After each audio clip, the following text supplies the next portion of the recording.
Ever since I uploaded my first video all the way back in 2020, I've been a lawless criminal that shows no mercy and has mastered almost every field of battle.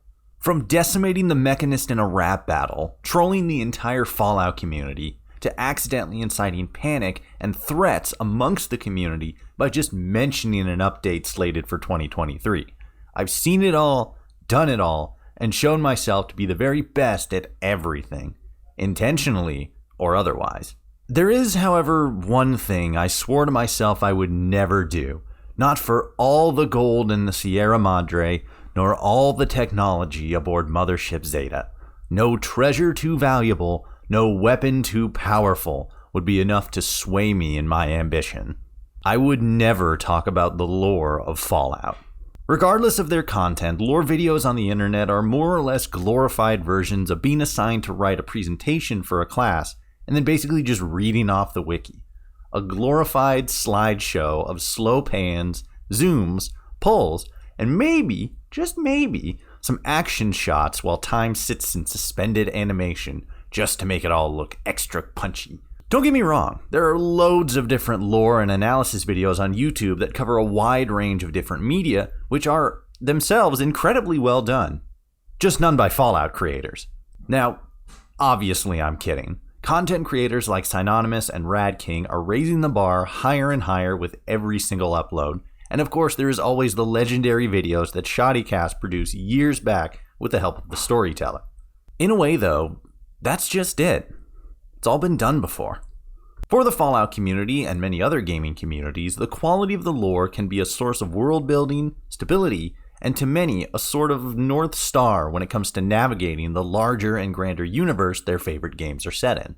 In games like Fallout that have been around for so long and whose stories often incorporate a more grounded and realistic historical arc, the consistency of the lore is something that many fans hold up as one of the key pillars of what makes a good Fallout game. Good lore plus good story equal good game. While it is true that Fallout's lore has been redacted, updated, changed, and even abandoned altogether at some point over its long and storied history, our community makes up such a weird amalgamations of weapons and warfare experts, historians, pseudo-intellectuals, actual degenerates, and documentarians that, in the word of Arcade Gannon, nihil noe sub sole. There's nothing new under the sun. This still begs the question, though. After so roundly and unquestionably conquering every other aspect of content creation, why haven't I done lore?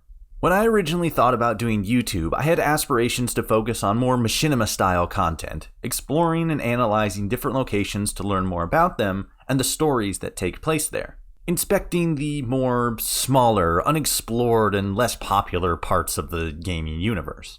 After all, there are dozens, if not hundreds of unique and interesting locations all across the Fallout games. Not all of them marked on your Pip-Boy, so there's almost an unlimited number of potential stories just waiting to be told that no one has ever really talked about before. For example, everyone says that Fallout 76 is a watered-down, cotton candy theme park version of Fallout, which in some aspects is true. But did you know about the holotape left behind by the responder who slowly died of malnutrition, dehydration, while trapped in an elevator in a scorch-infested airport while bleeding out after having just watched all of her friends die? What about the fact that the Boston shoreline experienced a large boom in their crustacean population due to radioactive waste dumping, and that the Nahat Oceanological Society had tried to warn people about the dangers of this mutation leading to depopulation shortly before the bombs dropped? If you haven't heard about these facts, it's because you haven't seen the videos I made covering them. But Toshi, I hear you angrily typing away in the comments, you said you never cover Fallout lore. And yes, you're correct. However, more specifically, I didn't want to make Fallout lore videos that were just rehashed versions talking about the exact same thing that every other content creator has for the past, 12 years? The Second Battle of Hoover Dam, The Vault Dweller, Joshua Graham, The Enclave, on and on and on, the same thing over and over and over. It's been talked about so much too at this point that I think most Fallout fans could recite the entire backstory and mythos of these characters and events by heart. This, however, is not the case for everything in the Fallout universe, and is a perfect example of the still unexplored history and lore that the Fallout series has hidden in plain sight. Like, Say I asked you to drop some lore knowledge about sugar bombs. What would you say? Well, Rad King sure had a lot to say. If I asked you what Query Virum was, could you answer? Synonymous can. Just saying. This is the kind of content that I would want to talk about if I were to make more of these videos, as I have done with my past pseudo-lore videos.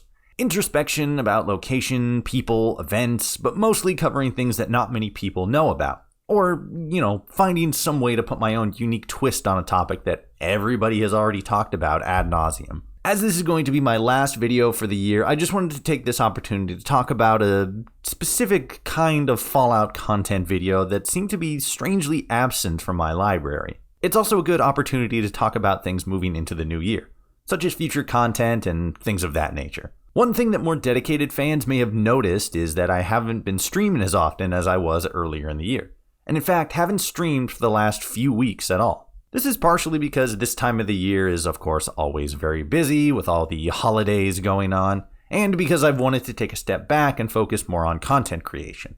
While I don't see myself returning to my normal-ish streaming schedule anytime soon, I would still like to get back into streaming at some point because it's a great opportunity to better connect with all you guys. I don't say it enough, but being able to connect with my audience is something that I truly value, because none of this could have been possible without all you guys showing up to just watch whatever it is I happen to be floundering at this week. Regarding actual content, I've already made a video talking about this new style that I've got going on right now, this whole commentary thing, and I think it's something that I would like to continue doing going into the new year. Speaking of 2023, I have a lot of new and interesting ideas that I've been sitting on for a while, and while I won't be going into too much detail now, I will say that I think it's stuff that you guys are really gonna dig, so I hope you'll stick around and check that out. I'm also looking forward to expanding into a new IP when Starfield finally drops next year. Of course, assuming Todd Howard doesn't pull the old shell game trick on us and delay the game again. There's also a slim possibility that I'll cover an IP outside of Bethesda's wheelhouse, though I won't be committing to anything just yet. If I do though, what are some things that you guys would like to see me cover? Leave a comment and let me know. And while you're down there, go ahead and hit the like and subscribe button. It would make for a nice Christmas gift. For our final question of the year, though, I want to know what you guys are all looking forward to in 2023.